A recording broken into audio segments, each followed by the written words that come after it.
السلام علیکم ورحمۃ اللہ۔ چند مفید اور مجرب طبی ٹوٹکے۔ عام گھی میں تھوڑا سا نمک ملا کر مالش کرنے سے بدن کی خشکی دور ہو جاتی ہے۔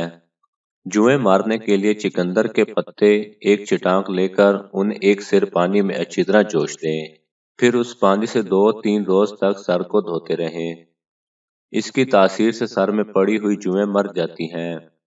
اگر ہچکیاں زیادہ آ رہی ہوں تو لونگ کھا کر آدھا گلاس پانی پی لیں، ہچکیاں آنا بند ہو جائیں گی۔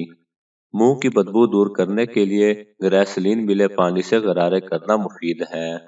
4 حصے شہد میں 1 حصہ گھی، 1 حصہ سہاگا بریاں ملا کر چاٹنے سے دمے کی تکلیف کم ہو جاتی ہے۔ پیاز کو کاٹ کر پانی نکال لیں اور روزانہ صبح کے وقت 4 تولہ پی لیں۔ اس کے مسلسل استعمال سے مثانے کی پتری ٹوٹ جائے گی اور پیشاب کے راستے سے خارج ہو جائے گی۔ جزاک اللہ خیرا۔